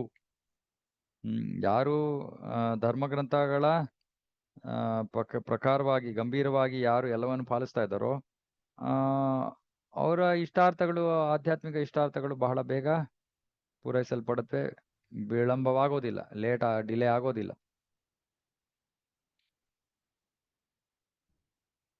ಕೃಷ್ಣನ ತೃಪ್ತ್ಯರ್ಥವಾಗಿ ಲೌಕಿಕವಾದುದೆಲ್ಲದರ ತ್ಯಾಗ. ಪದ್ಮಪುರಾಣದಲ್ಲಿ ಹೀಗೆಂದು ಹೇಳಲಾಗಿದೆ: ಐಹಿಕ ಇಂದ್ರಿಯ ತುಷ್ಟಿಯನ್ನು ತ್ಯಜಿಸಿ ಭಕ್ತಿ ಸೇವೆಯ ತತ್ವಗಳನ್ನು ಒಪ್ಪಿಕೊಂಡ ಆತನಿಗೆ ವಿಷ್ಣು ಲೋಕದ ವೈಭವವು ಕಾಯುತ್ತಿದೆ. ನೇರವಾಗಿ ಹೇಳ್ಬಿಡ್ತಾ ಇದ್ದಾರೆ. ಯಾರು ಭೌತಿಕ ಜಗತ್ತಿನ ಐಹಿಕ ಭೋಗಗಳು, ಭೌತಿಕ ಇಂದ್ರಿಯ ಭೋಗವನ್ನ ಯಾರು ತ್ಯಜಿಸ್ತಾರೋ ಅವರಿಗೆ ವಿಷ್ಣು ಲೋಕದ ಮತ್ತೆ ಭಕ್ತಿ ಸೇವೆಯ ತತ್ವಗಳನ್ನು ಯಾರು ಒಪ್ಕೊಳ್ತಾರೋ ಅವರಿಗೆ ವಿಷ್ಣು ಲೋಕದ ವೈಭವವು ಕಾಯುತ್ತಿದೆ. ನಾವ್ ಯಾವಾಗ ಹೋಗ್ಬೇಕು ಅಂತ ಮನಸ್ಸು ಮಾಡ್ತೀವಿ ಅನ್ನೋದು ಒಂದೇ ವಿಷಯ. ಪವಿತ್ರ ಕ್ಷೇತ್ರ ವಾಸ. ಒಬ್ಬ ವ್ಯಕ್ತಿ ದ್ವಾರಕಾಪಟ್ಟಣದಲ್ಲಿ 6 ತಿಂಗಳ ಕಾಲ, 1 ತಿಂಗಳ ಕಾಲ ಅಥವಾ ಕಡೆಗೆ 1 ಪಕ್ಷದ ಕಾಲ ವಾಸ ಮಾಡಿದರೆ ಅಂತವರಿಗೆ ವೈಕುಂಠ ಲೋಕಗಳಿಗೆ ಪದೋನ್ನತಿಯ ಮತ್ತು ಸಾರೂಪ್ಯ ಮುಕ್ತಿಯು ಕಾದಿವೆ. ನೋಡಿ, ದ್ವಾರಕಾಪಟ್ಟಣದಲ್ಲಿ 6 ತಿಂಗಳ ಕಾಲ, 1 ತಿಂಗಳ ಕಾಲ ಅಥವಾ ಕಡೆಗೆ 1 ಪಕ್ಷ, ಕೃಷ್ಣ ಪಕ್ಷ, ಶುಕ್ಲ ಪಕ್ಷ, ಯಾವುದೋ ಒಂದು ಪಕ್ಷದ ಕಾಲ ವಾಸ ಮಾಡಿದರೆ ವೈಕುಂಠಕ್ಕೆ ಏರ್ಬೋದಂತೆ. ಸ್ಕಂದ ಪುರಾಣ. ಬ್ರಹ್ಮಪುರಾಣದಲ್ಲಿ ಹೀಗೆನ್ನಲಾಗಿದೆ: ಭಗವಾನ್ ಜಗನ್ನಾಥನಿಗೆ ಸೇರಿದ 80 ಚದರ ಮೈಲಿ ವಿಸ್ತೀರ್ಣದ ಪುರುಷೋತ್ತಮ ಕ್ಷೇತ್ರ ಅಂದ್ರೆ ಜಗನ್ನಾಥಪುರಿ ಲೋಕೋತ್ತರ ಮಹತ್ವವನ್ನು ಸಮರ್ಪಕವಾಗಿ ವರ್ಣಿಸಲು ಬರುವುದಿಲ್ಲ. ಜಗನ್ನಾಥಪುರಿಯ ನಿವಾಸಿಗಳ ದೇಹ ಲಕ್ಷಣಗಳು ವೈಕುಂಠ ಲೋಕದ ನಿವಾಸಿಗಳ ದೇಹ ಲಕ್ಷಣಗಳಂತೆಯೇ ಇವೆ ಎಂದು ಊರ್ಧ್ವ ಲೋಕಗಳ ದೇವತೆಗಳು ಕೂಡ ಭಾವಿಸುತ್ತಾರೆ. ಜಗನ್ನಾಥಪುರಿಯಲ್ಲಿ ಯಾರು ವಾಸವಾಗಿದ್ದಾರೋ ಅವರನ್ನ ನೋಡಿದ್ರೆ ಮೇಲೆ ದೇವತೆಗಳು ಅವರನ್ನ ಚತುರ್ಭುಜ ರೂಪದಲ್ಲಿ ನೋಡ್ತಾರೆ. ಎಂದರೆ ಜಗನ್ನಾಥಪುರಿಯ ನಿವಾಸಿಗಳಿಗೆ ಚತುರ್ಬಾಹು ರೂಪವಿರುವುದಾಗಿ ದೇವತೆಗಳು ಕಾಣುತ್ತಾರೆ. ಹಿಂದೆ ನೈಮಿಷಾರಣ್ಯದಲ್ಲಿ ಮುನಿಶ್ರೇಷ್ಠರ ಕೂಟವೊಂದು ನೆರೆದಿದ್ದಾಗ ಸೂತ ಮುನಿಗಳು ಭಾಗವತವನ್ನು ವಾಚನ ಮಾಡುತ್ತಿದ್ದರು. ಆ ಸಮಯದಲ್ಲಿ ಅವರು ಗಂಗಾ ನದಿಯ ಮಹತ್ವವನ್ನು ಕುರಿತು ನುಡಿದದ್ದು ಇಂತಿದೆ: ಗಂಗಾ ನದಿಯ ಜಲವು ಶ್ರೀಕೃಷ್ಣನ ಪಾದಾಂಬುಜಗಳಿಗೆ ಅರ್ಪಿಸಲಾಗುವ ತುಳಸಿಯ ನರುಗಂಪನ್ನು ಸದಾ ಪಡೆದಿರುತ್ತದೆ. ಹಾಗಾಗಿ ಗಂಗಾ ನದಿಯ ನೀರು ಭಗವಾನ್ ಕೃಷ್ಣನ ಮಹಿಮೆಗಳನ್ನು ಪಸರಿಸುತ್ತಾ ಸದಾ ಹರಿಯುತ್ತಿರುತ್ತದೆ. ಕೃಷ್ಣನ ಪಾದ ಕಮಲಗಳ ಸ್ಪರ್ಶ ಮಾಡಿರೋದ್ರಿಂದ ಅದು ಭಗವಾನ್ ಕೃಷ್ಣನ ಮಹಿಮೆಗಳನ್ನು ಎಲ್ಲಾ ಕಡೆ ಹರಡ್ತಾ ಇದೆ. ಗಂಗಾ ನದಿಯು ಎಲ್ಲೆಲ್ಲಿ ಹರಿಯುತ್ತದೋ ಆ ಎಲ್ಲಾ ಸ್ಥಳಗಳು ಒಳಗೂ ಹೊರಗೂ ಪವಿತ್ರವಾಗಿರುತ್ತವೆ. ಸೊ ಹಾಗಾಗಿ ಇದು ಪವಿತ್ರ ಕ್ಷೇತ್ರದಲ್ಲಿ ವಾಸ ಮಾಡಬೇಕು. ಆದ್ರೆ ನಮಗೆ ಪ್ರಭುಪಾದರು ಹೇಳಿದ್ದು, ಚೈತನ್ಯ ಮಹಾಪ್ರಭುಗಳ ಆಂದೋಲನದಲ್ಲಿ ಈ ಸಂಕೀರ್ತನ ಕೃಷ್ಣ ಭಕ್ತಿಯನ್ನ ಎಲ್ಲ ಕಡೆ ಹರಡೋ ಕೆಲಸದಲ್ಲಿ ಯಾರು ತೊಡಗಿದಾರೋ ಅವ್ರು ಎಲ್ಲಿದ್ದಾರೋ ಅದೇ ವೃಂದಾವನ. ಮತ್ತೆ ಯಾವಾಗ ಎಲ್ಲ ಸೇವೆ ಆಗೋದಿಲ್ಲ, ಶರೀರ ಅಂತಹ ಸ್ಥಿತಿಗೆ ಇಳಿದಿದೆ, ಏನು ಮಾಡಕ್ಕಾಗಲ್ಲ, ಸಿಟಿಯಲ್ಲಿ ಇದ್ಕೊಂಡು ತಕ್ಷಣ ಭಗವದ್ಧಾಮಕ್ಕೆ ಓಡ್ಬೇಕು. ತಕ್ಷಣ ತೀರ್ಥ ಕ್ಷೇತ್ರಗಳಿಗೆ, ನಮಗೆ ವಿಶೇಷವಾಗಿ ಮಾಯಾಪುರ, ಬೃಂದಾವನ, ಈ 2ರಲ್ಲಿ ಒಂದಕ್ಕೆ ಹೋಗ್ಬೇಕು ನಮ್ಮ ಜೀವನದ ಕೊನೆಯಲ್ಲಿ. ಅದು ಬೇಕಾಗಿರೋದು. ಅಗತ್ಯವಿದ್ದಷ್ಟನ್ನೇ ಸ್ವೀಕರಿಸಬೇಕು. ಮುಂದಿನ ತತ್ವ ನಾರದೀಯ ಪುರಾಣದಲ್ಲಿ ಆದೇಶವಾಗಿದೆ: ಭಕ್ತಿ ಸೇವೆಯನ್ನು ಸಲ್ಲಿಸುವ ವಿಚಾರದಲ್ಲಿ ಗಂಭೀರವಾದ ಆಸಕ್ತಿಯುಳ್ಳವನು ತನಗೆ ಬೇಕಾದುದಕ್ಕಿಂತ ಹೆಚ್ಚಿನದನ್ನು ಸ್ವೀಕರಿಸಬಾರದು. ಏನ್ ಮಾಡ್ಬೇಕು? ಹೆಚ್ಚು ಸ್ವೀಕರಿಸಿದ್ರೆ ಅದನ್ನ ಕೃಷ್ಣನ್ ಸೇವೆಯಲ್ಲಿ ಉಪಯೋಗಿಸ್ಬೇಕು ಅಷ್ಟೇ. ಈ ಮಾತಿನ ಭಾವಾರ್ಥ ಹೀಗೆ: ವ್ಯಕ್ತಿಯು ಭಕ್ತಿ ಸೇವೆ ತತ್ವಗಳನ್ನು ಅಲಕ್ಷಿಸಬಾರದು. ಹಾಗೆಯೇ ತನಗೆ ಎಷ್ಟು ಸುಲಭವಾಗಿ ಮಾಡಲು ಸಾಧ್ಯವೋ ಅಷ್ಟಕ್ಕಿಂತ ಹೆಚ್ಚಿನದನ್ನು ಹೇಳುವ ಭಕ್ತಿ ಸೇವಾ ನಿಯಮಗಳನ್ನು ಒಪ್ಪಿಕೊಳ್ಳಬಾರದು. ಇದು ಇನ್ನೊಂದು. ಇವಾಗ ಯಾರಿಗೋ 2 ಮಾಲೆ ಮಾಡಕ್ಕಾಗೋದು, ಅವರು ನಾನು ಇಲ್ಲ ನಾಳೆಯಿಂದ 6 ಮಾಲೆ ಮಾಡ್ತೀನಿ ಅನ್ನೋದು, ಆಮೇಲೆ ಮಾಡದೇ ಇರೋದು, ಇದು ಮಾಡಬಾರ್ದು. ಉದಾಹರಣೆಗೆ ಒಬ್ಬ ವ್ಯಕ್ತಿಯು ದಿನಂಪ್ರತಿ ಕನಿಷ್ಠ 1,00,000 ಬಾರಿಯಾದರೂ ಜಪ ಮಣಿಗಳನ್ನೆಣಿಸುತ್ತಾ ಹರೇ ಕೃಷ್ಣ ಮಂತ್ರ ಜಪಿಸಬೇಕು ಎಂದು ಹೇಳಬಹುದು. ಆದರೆ ಇದು ಸಾಧ್ಯವಾಗದಿದ್ದಲ್ಲಿ ಸಂಖ್ಯೆಯನ್ನು ಕಡಿಮೆ ಮಾಡಿಕೊಂಡು ತನ್ನ ಶಕ್ತಿಯ ಅನುಸಾರ ಎಷ್ಟು ಸಲ ಜಪಿಸಲು ಸಾಧ್ಯವೋ ಅಷ್ಟು ಸಲ ಜಪಿಸಬೇಕು. ಸಾಮಾನ್ಯವಾಗಿ ಕನಿಷ್ಠ ಪಕ್ಷ ಜಪಮಾಲೆಯ 16 ಸುತ್ತು ಬರುವಂತೆ ಜಪಿಸಬೇಕೆಂದು ನಾವು ನಮ್ಮ ಶಿಷ್ಯರಿಗೆ ಸೂಚಿಸುತ್ತೇವೆ ಮತ್ತು ಇದನ್ನು ಪೂರ್ಣಗೊಳಿಸಬೇಕು. ಆದರೆ 16 ಸುತ್ತುಗಳನ್ನು ಜಪಿಸುವುದು ಸಾಧ್ಯವಾಗದ ಪಕ್ಷದಲ್ಲಿ ಆ ದಿನ ಉಳಿದಿದ್ದನ್ನು ಮರುದಿನ ಪೂರೈಸಬೇಕು. ಆದರೆ ಭಕ್ತನು ತನ್ನ ಪ್ರತಿಜ್ಞೆಯನ್ನು ಉಳಿಸಿಕೊಳ್ಳುವ ವಿಚಾರದಲ್ಲಿ ದೃಢ ಮನಸ್ಕನಾಗಿರಬೇಕು. ಜಪ ಅವಧಿಯನ್ನು ಅವನು ಕಟ್ಟುನಿಟ್ಟಾಗಿ ಆಚರಿಸಲಾಗದಿದ್ದ ಪಕ್ಷದಲ್ಲಿ ಅವನು ನಿರ್ಲಕ್ಷ್ಯದ ಪ್ರವೃತ್ತಿಯವನಾಗುವುದೇ ನಿಶ್ಚಯ. ಹೀಗಾಗುವುದು ದೇವರ ಸೇವೆಯಲ್ಲಾಗುವ ಅಪರಾಧ. ಇದು ಅಪರಾಧ ನೋಡಿ. ಒಂದಿನ 4 ರೌಂಡು, ಇನ್ನೊಂದಿನ 6 ರೌಂಡು, ಇನ್ನೊಂದಿನ ಮಾಡದೇ ಇಲ್ಲ, ಇವೆಲ್ಲ ಅಪರಾಧ.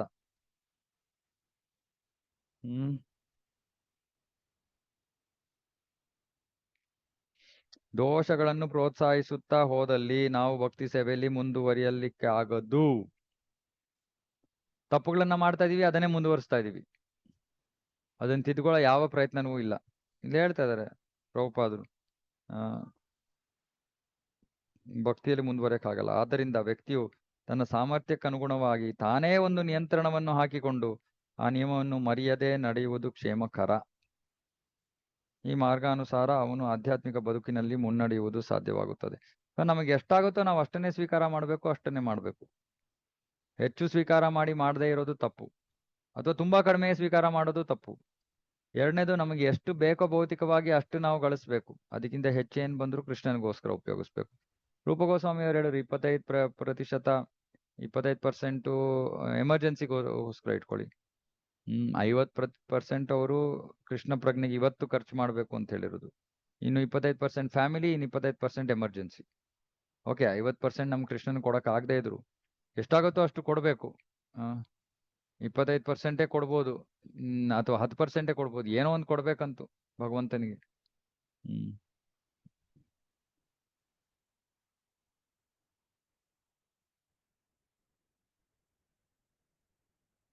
ಏಕಾದಶಿಯ ದಿನ ಉಪವಾಸ. ಬ್ರಹ್ಮ ವೈವರ್ತ ಪುರಾಣದಲ್ಲಿ ಹೀಗೆ ವಿವರಣೆ ಇದೆ. ಏಕಾದಶಿಯ ದಿನ ಉಪವಾಸ ಮಾಡುವ ವ್ಯಕ್ತಿಯು ಸಕಲ ಪಾಪ ಕರ್ಮ ಫಲಗಳಿಂದಲೂ ಮುಕ್ತನಾಗುತ್ತಾನೆ ಮತ್ತು ಪುಣ್ಯದ ಬದುಕಿನಲ್ಲಿ ಮುನ್ನಡೆಯುತ್ತಾನೆ. ಇದು ಒಳ್ಳೇದು ನಮ್ಗೆ, ಯಾಕಂದ್ರೆ ನಾವು ಪಾಪ ಜೀವನವನ್ನ ತ್ಯಜಿಸ್ತೀವಿ ಇದರಿಂದ, ಏಕಾದಶಿ ಮಾಡೋದ್ರಿಂದ. ಏಕಾದಶಿಯ ದಿನ ಆಹಾರ ಸೇವನೆ ಮಾಡದಿರುವುದೊಂದೇ ಈ ಕ್ರಿಯೆಯ ಹಿಂದಿನ ತತ್ವವಲ್ಲ. ಗೋವಿಂದ ಅಥವಾ ಕೃಷ್ಣನಲ್ಲಿ ಶ್ರದ್ಧೆ ಹಾಗೂ ಪ್ರೇಮವನ್ನು ಬೆಳೆಸಿಕೊಳ್ಳುವುದು ಉಪವಾಸದ ಉದ್ದೇಶ. ಆ ಪ್ರೇಮವನ್ನು ಬೆಳೆಸ್ಕೊಳ್ಳೋದಕ್ಕೆ ನಾವು ಏಕಾದಶಿ ಮಾಡಿ ನಾವು ನಮ್ಮ ಪಾಪ ಕರ್ಮಗಳಿಂದಲೂ ನಾವು ಮುಕ್ತರಾದ್ರೆ ಪ್ರೇಮ ಬೆಳೆಸ್ಕೊಳ್ಳೋಕೆ ಸುಲಭ ಆಗತ್ತೆ. ಅರೆ ಉದ್ದೇಶ ಪ್ರೇಮ ಬೆಳೆಸ್ಕೊಳ್ಳೋದು, ಕೃಷ್ಣ ಪ್ರೇಮ. ದೇಹದ ಬೇಡಿಕೆಗಳನ್ನು ಕಡಿಮೆ ಮಾಡುವುದು ಮತ್ತು ನಮ್ಮ ಸಮಯವನ್ನು ಜಪಿಸುತ್ತಾ ಅಥವಾ ಇತರ ಸೇವೆ ಸಲ್ಲಿಸುತ್ತಾ ಭಗವಂತನ ಸೇವೆಯಲ್ಲಿ ತೊಡಗಿಸುವುದೇ ಏಕಾದಶಿ ಉಪವಾಸ ಮಾಡುವುದರ ನಿಜವಾದ ಕಾರಣ. ಗೋವಿಂದನ ಲೀಲೆಗಳನ್ನು ಸ್ಮರಿಸುವುದು ಮತ್ತು ಅವನ ಪವಿತ್ರ ನಾಮವನ್ನು ನಿರಂತರವಾಗಿ ಕೇಳುವುದು ಉಪವಾಸದ ದಿನಗಳಲ್ಲಿ ಮಾಡಬೇಕಾದ ಅತ್ಯುನ್ನತ ಕಾರ್ಯ. ಒಂದು ಉಪವಾಸ ಅಂದ್ರೆ ಹತ್ತಿರ ನಿಲ್ಸೋದು, ಭಗವಂತನಿಗೆ ಹತ್ತಿರ ನಿಲ್ಸೋದು ಅಂದ್ರೆ ಹೆಚ್ಚು ಶ್ರವಣ ಕೀರ್ತನ. ಮತ್ತೆ ಆಹಾರದಲ್ಲೂ ನಾವು ಸ್ವಲ್ಪ ನಮ್ಮನ್ನು ನಾವು ನಿಯಂತ್ರಿಸ್ಕೋಬೇಕು. ಅಶ್ವತ್ಥ ವೃಕ್ಷಕ್ಕೆ ಗೌರವ ಸಮರ್ಪಣೆ. ಭಕ್ತನು ತುಳಸಿ, ಅಶ್ವತ್ಥ ಹಾಗೂ ಅಮಲಕ ನಲ್ಲಿ ವೃಕ್ಷಗಳಿಗೆ ನೀರೆರೆಯಬೇಕು ಎಂದು ಸ್ಕಾಂದ ಪುರಾಣದಲ್ಲಿ ಆದೇಶವಿದೆ. ಹಾಗೆ ಭಕ್ತನು ಗೋವುಗಳಿಗೆ ಮತ್ತು ಬ್ರಾಹ್ಮಣರಿಗೆ ಗೌರವ ತೋರಬೇಕು. ವೈಷ್ಣವರಿಗೆ ಗೌರವದಿಂದ ನಮಸ್ಕರಿಸಿ ಅವರನ್ನು ಕುರಿತು ಧ್ಯಾನಿಸಿ ಅವರ ಸೇವೆ ಮಾಡಬೇಕು. ವೈಷ್ಣವರಿಗೆ ಅವರನ್ನು ನಿಂದನೆ ಮಾಡೋದಲ್ಲ. ಈ ಎಲ್ಲಾ ಪ್ರಕ್ರಿಯೆಗಳು ಭಕ್ತನನ್ನು ತನ್ನ ಪಾಪದ ಚಟುವಟಿಕೆಗಳ ಪ್ರತಿಫಲಗಳನ್ನು ಕಡಿಮೆ ಮಾಡುವುದರಲ್ಲಿ ಸಹಾಯ ಮಾಡುತ್ತದೆ. ಇವೆಲ್ಲ ಮಾಡೋದ್ರಿಂದ ನಮ್ಮ ಪಾಪದ ಫಲಗಳು ಕಡಿಮೆ ಆಗ್ತಾ ಹೋಗುತ್ತೆ.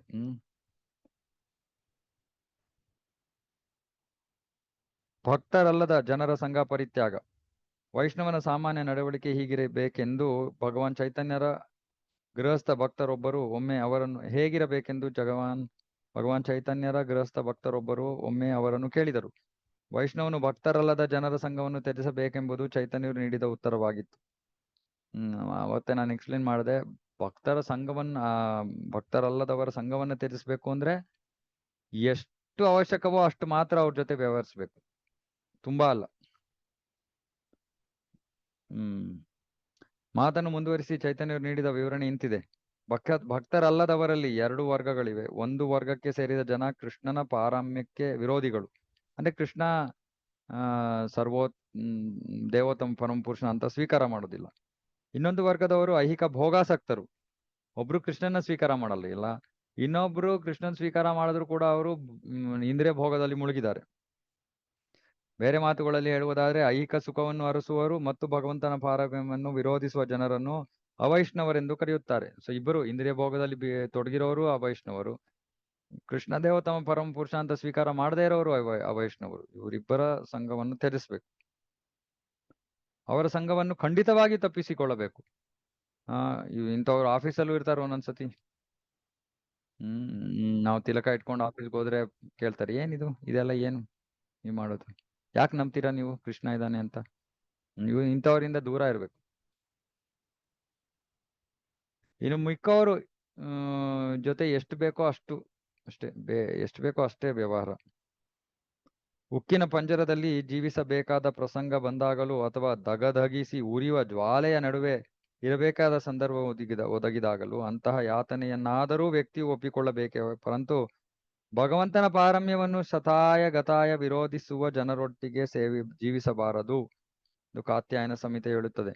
ಇಲ್ಲಿ ನೋಡಿ ಹೇಳ್ತಾರೆ, ಉಕ್ಕಿನ ಪಂಜರದಲ್ಲಿ ಜೀವಿಸಬೇಕಾದ್ರು ಅಥವಾ ದಗದಗಿಸಿ ಉರಿಯುವ ಜ್ವಾಲೆ, ಬೆಂಕಿಯಲ್ಲಿ ನಾವು ಜೀವಿಸಬೇಕಾದ್ರೂ ಅದನ್ನು ಸ್ವೀಕರಿಸ್ಬೇಕಂತೆ. ಆದ್ರೆ ಯಾರು ಭಗವಂತನ ಸರ್ವಶ್ರೇಷ್ಠದ ಸ್ಥಾನವನ್ನು ಯಾರು ಸ್ವೀಕರಿಸಿದಲ್ಲೋ ಅವರ ಸಂಘವನ್ನಂತೂ ಖಂಡಿತವಾಗಿ ಮಾಡಲೇಬಾರದು. ಅದೇ ರೀತಿ ವ್ಯಕ್ತಿಯು ಹಾವನ್ನೋ ಹುಲಿಯನ್ನೋ ಮೊಸಳೆಯನ್ನೋ ಅಪ್ಪಿಕೊಳ್ಳಬಹುದು, ಆದರೆ ಪ್ರಾಪಂಚಿಕ ಅಪೇಕ್ಷೆಗಳಿಂದ ಪ್ರೇರಿತರಾಗಿ ವಿವಿಧ ದೇವತೆಗಳನ್ನು ಪೂಜಿಸುವ ಜನರ ಜೊತೆ ಸೇರಬಾರದೆಂದು ವಿಷ್ಣು ರಹಸ್ಯದಲ್ಲಿ ಹೇಳಲಾಗಿದೆ. ದೇವತೆಗಳ ಆರಾಧನೆಯಲ್ಲಿ ಮಾತ್ರ ತೊಡಗಿದ್ದು ಇಂದ್ರಿಯ ಭೋಗದ ಅಪೇಕ್ಷೆ ಇಟ್ಕೊಂಡಿರುವಂತ ಜನರು ಸಂಘನೂ ಮಾಡಬಾರ್ದಂತೆ. ಅರೆ ನಾವು ಈ ಎಲ್ಲ ಸಂಘ ಯಾಕೆ ಮಾಡ್ಬೇಕಾಗಬಹುದು? ಪ್ರಚಾರ ಉದ್ದೇಶದಿಂದ ಅಷ್ಟೇ.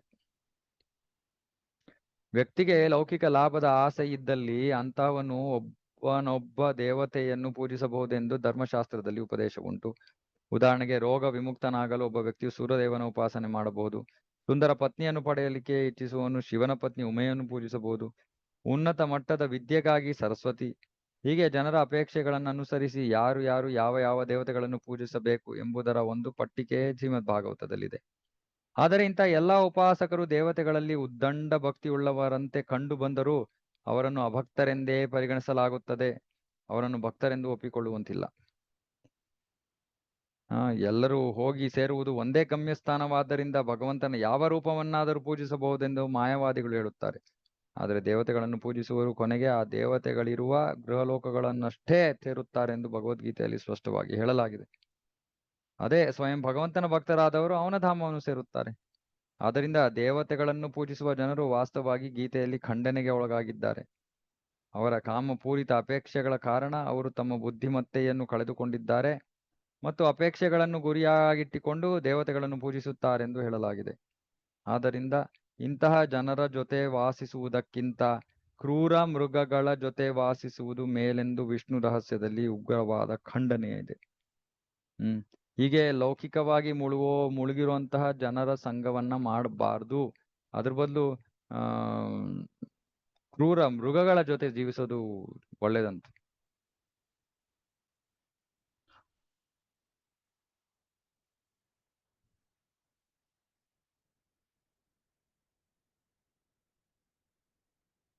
ಓಕೆ, ಇಲ್ಲಿಗೆ ನಿಲ್ಸೋಣ.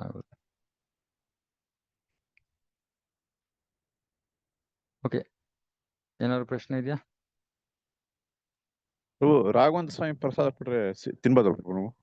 ಭಕ್ತರ ಪ್ರಸಾದ ತಿನ್ಬೋದು. ಅದು ಮಹಾಪ್ರಸಾದ, ಅದು ತಿನ್ಬೇಕು. ಓಕೆ, ಆಮೇಲೆ ಹರೇ ಕೃಷ್ಣ ಪ್ರಭುಜಿ. ಪ್ರಣಾಮ ಪ್ರಭುಜಿ. ಭಕ್ತರಲ್ಲದವರ ಸಂಘವನ್ನು ನಾವು ತ್ಯಜಿಸಬೇಕಂದಾಗ ಮನೆಯಲ್ಲೇ ಆತರ ಇದ್ದಾಗ ನಾವು ಹೇಗೆ ಅಂಟಿಯೂ ಅದೇ ಹೇಳಿದ್ದು, ಅಂಟದಾಗೆ ಒಂದೇ ಒಂದು ಉದ್ದೇಶ, ನಾವು ಭಕ್ತರಲ್ದವ್ರ ಜೊತೆ ಸಹವಾಸ ಮಾಡೋದು, ಅವ್ರಿಗೆ ಭಕ್ತಿಯನ್ನು ಕೊಡೋದು. ಅದೊಂದೇ ಕಾರಣ. ವಿಶೇಷವಾಗಿ ಮನೆಯಲ್ಲಿರೋರ ಜೊತೆ 2 ಕಾರಣ. ಒಂದು, ನಮ್ಮ ಕರ್ಮಾನುಸಾರ ಭಗವಂತ ನಮ್ಮನ್ನ ಮನೆಯಲ್ಲಿ ಹಾಕಿದಾನೆ. ಅದೊಂದು. 2ನೇದು, ಅವ್ರಿಗೂ ಕೂಡ ಭಕ್ತಿಯ ಒಂದು ಕೃಪೆ ಸಿಗ್ಲಿ. ಅವರು ಭಕ್ತಿ ಮಾಡೋ ಎಲ್ಲರೂ ಕೂಡ ಅವರವರ ಜೀವನ ಪ್ರಯಾಣದಲ್ಲಿದ್ದಾರಲ್ವಾ. ಈ ಕಲಿಯುಗದಲ್ಲಿ ಏನು ಅಂದ್ರೆ, ಒಂದು ವಿಷಯ ನಾವು ಅರ್ಥ ಮಾಡ್ಕೋಬೇಕು. ನಾವು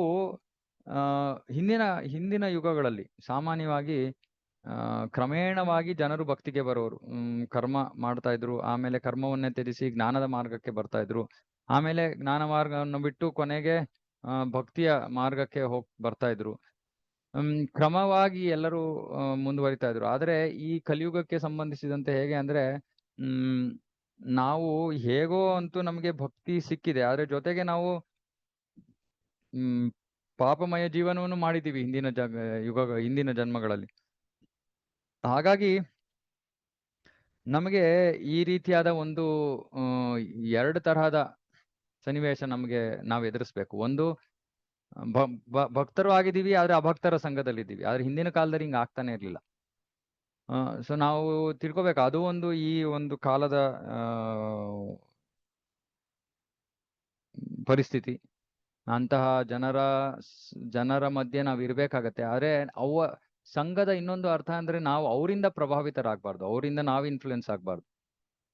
ಅವರಿಗೆ ನಾವು ಭಕ್ತಿಯನ್ನ ಕೊಡೋ ಪ್ರಯತ್ನವನ್ನ ಮಾಡ್ಬೇಕು. ಆದ್ರೆ ಒಬ್ರೊಬ್ರು ಈ ರೀತಿ ಕೃಷ್ಣನನ್ನ ನಂಬದೇ ಇರೋರು, ಅಂಥವ್ರಿಂದ ಸ್ವಲ್ಪ ನಾವು ಬಹಳ ಜೋಪಾನವಾಗಿರ್ಬೇಕು. ಅದಿಲ್ಲ, ಓಕೆ, ಭಕ್ತಿ ಬೇಡ, ಏನೋ ಇಂದ್ರಿಯ ಭೋಗದಲ್ಲಿ ಮುಳುಗಿದ್ದಾರೆ, ಅಥವಾ ಪುಣ್ಯ ಕಾರ್ಯಗಳಲ್ಲೂ ತೊಡಗಿದ್ದಾರೆ, ಆದ್ರೆ ಕೃಷ್ಣನ ಹತ್ರ ಬರಕ್ ಇಷ್ಟ ಇಲ್ಲ ಅಂತ ತೊಂದರೆ ಇಲ್ಲ. ಅವ್ರಿಗೆ ಏನ್ ಮಾಡ್ಬೇಕು, ಸುಮ್ಮನೆ ಪ್ರಸಾದ ತಿನ್ನಿಸ್ಬೇಕು. ಎಷ್ಟು ಪ್ರಸಾದ ಕೊಡ್ತೀವೋ ನಾವು ಅವ್ರಿಗೆ, ಎಷ್ಟು ಅವ್ರಿಗೆ ಪ್ರಸಾದ ತಿನ್ನಿಸ್ತೀವೋ ಅಷ್ಟು ಅವ್ರಿಗೆ ಒಳ್ಳೇದಾಗತ್ತೆ. ಅಥವಾ ಅವ್ರಿಗೆ ಏನು ಅಡೆತಡೆ ಇಲ್ಲ ಅಂದ್ರೆ, ಪ್ರಭುಪಾದರ ಧುನ್ ಬಾಕ್ಸ್ ಇರುತ್ತೆ, ಮನೇಲಿ ಹಾಕಿರಿ. ಅಥವಾ ಯಾವಾಗ್ಲೂ ದೇವರ ಪೂಜೆ ಮಾಡ್ತಿರುವಾಗ ಒಂದ್ಸತಿ ಕೀರ್ತನೆ ಮಾಡಿ, ಎಲ್ಲರ ಕಿವಿಗೆ ಕೀಳತ್ತೆ. ಹೀಗೆ ಅಂತೂ ಅವ್ರಿಗೆ ಭಕ್ತಿಯ ಕೃಪೆಯನ್ನು ಕೊಡ್ಬೇಕು. ಆದ್ರೆ ಯಾರು ನಾಸ್ತಿಕರಾಗಿರ್ತಾರೆ ಅಂತವ್ರ ಮನೆಯಲ್ಲಿ ನಾವಿದ್ರೆ ಭಗವಂತನಲ್ಲಿ ಪ್ರಾರ್ಥನೆ ಮಾಡ್ಬೇಕಪ್ಪ, ಅವರು ನಮಗೆ ಭಕ್ತಿ ಮಾಡೋದಕ್ಕೆ ನಮಗೆ ಅಡೆತಡೆ ಮಾಡದೇ ಇದ್ರೆ ಸಾಕು, ಅದಕ್ಕಿಂತ ಜಾಸ್ತಿ ಏನು ಕೇಳಕ್ಕಾಗಲ್ಲ ಅಂತ ಪರಿಸ್ಥಿತಿಗಳಲ್ಲಿ. ಹೌದು ಪ್ರಭುಜಿ. ಎಸ್ ಪ್ರಭುಜಿ, ಪ್ರಣಾಮ ಸ್ವಾಮಿ, ಧನ್ಯವಾದ ಪ್ರಭು. ಹರೇ ಕೃಷ್ಣ. ಹರೇ ಓಕೆ, ಕೃಷ್ಣ. ಹರೇ ಕೃಷ್ಣ ಪ್ರಭು, ಪ್ರಣಾಮಗಳು ಪ್ರಭು. ಹರೇ ಕೃಷ್ಣ, ಪ್ರಣಾಮ ಮಾತಾಜಿ. ಪ್ರಭು, ಇದು ಪವಿತ್ರ ಕ್ಷೇತ್ರ ವಾಸದಲ್ಲಿ ನಮ್ಗೆ ಫಸ್ಟ್ ನೋಡಿದ್ವಿ 5 ಮುಕ್ತಿನೂ ಕೂಡ ಭಕ್ತರು ಇಷ್ಟಪಡಲ್ಲ ಅಂತ ಹೇಳಿ. ಇದ್ರಲ್ಲಿ ಹೇಳ್ತಾರೆ, ನಾವು ದ್ವಾರಕಾಪಟ್ಟಣದಲ್ಲಿ ಇಲ್ಲಿ 6 ತಿಂಗಳ ಕಾಲ ಒಂದ್ ಪಕ್ಷ ವಾಸ ಮಾಡಿದ್ರೆ ಸಾರೂಪ್ಯ ಮುಕ್ತಿ ಪಡಿತೀವಿ ಅಂತ. ಇದನ್ನ ಭಕ್ತರು ಇಷ್ಟಪಡಲ್ಲ ಅಲ್ವಾ ಪ್ರಭು? ನಾವದನ್ನ ಅಷ್ಟೊಂದು ತಲೆಗೆ ಹಾಕೋಬೇಕಾಗಿಲ್ಲ. ಅದಕ್ಕೆ ಶಾಸ್ತ್ರದಲ್ಲಿ ಬೇರೆ ಬೇರೆ ತರ ಹೇಳಿಕೆಗಳಿರುತ್ತೆ. ಬಟ್ ನಾವು ಯಾವುದು ನಮಗೆ ನಮ್ಮ ಒಂದು ಯೋಚನಾ ಅಂದ್ರೆ ನಮ್ಮ ಭಕ್ತಿಯ ಭಾವದ ಪ್ರಕಾರವಾಗಿ ನಾವು ವಿಷಯಗಳನ್ನ ಸ್ವೀಕಾರ ಮಾಡ್ಬೇಕಷ್ಟೆ. ಅದು ಪ್ರಭುಪಾದರು ಒಂದೊಂದ್ಸತಿ ಈ ತರ ವಿಷಯಗಳನ್ನ ಹೇಳ್ತಾರೆ. ಸುಮ್ನೆ ಆ ಒಂದು ದ್ವಾರಕಾ ನಗರದಲ್ಲಿ ಎಷ್ಟು ಅಲ್ಪ ಸಮಯ ವಾಸ ಮಾಡಿದ್ರು ಎಷ್ಟು ಶ್ರೇಷ್ಠ ಫಲ ಸಿಗುತ್ತೆ ಅನ್ನೋ ಒಂದು ಮಹತ್ವವನ್ನ ಅವರು ಹಂಚ್ಕೋತಾ ಇದಾರೋ ಹೊರತು, ನಾವು ಆ ರೀತಿ ಮಾಡ್ಬೇಕು ಅಂತ ಅನ್ನೋ ಒಂದು ಯೋಚನೆಯಿಂದ ಅವರು ಅದನ್ನ ಕೊಟ್ಟಿಲ್ಲ ಅಲ್ಲಿ. ಸೊ ಜಸ್ಟ್ ಇನ್ಫಾರ್ಮೇಶನ್ ಅಷ್ಟೇ. Thank you Prabhu. ಓಕೆ, ಇನ್ನೇನಾದ್ರು? ಓಕೆ, ಸರಿ, ಮುಕ್ತಾಯ ಮಾಡೋಣ. ಜಗದ್ಗುರು ಶಿಲ ಪ್ರಭುಪಾದ ಕಿ ಜಯ, ಸಮವೇತ ಗೌರ ಭಕ್ತವೃಂದ ಕಿ ಜಯ. ಹರೇ ಕೃಷ್ಣ. ವಾಂಛಾ ಕಲ್ಪತರುಭ್ಯಶ್ಚ ಕೃಪಾ ಸಿಂಧುಭ್ಯೇವ ಚ ಪತಿತಾನಾಂ ಪಾವನೇಭ್ಯೋ ವೈಷ್ಣವೇಭ್ಯೋ ನಮೋ ನಮಃ. ಅನಂತ ಕೋಟಿ ವೈಷ್ಣವ ಕಿ ಜಯ. ಹರೇ ಕೃಷ್ಣ. ಹರೇ ಕೃಷ್ಣ. ಪ್ರಣಾಮ.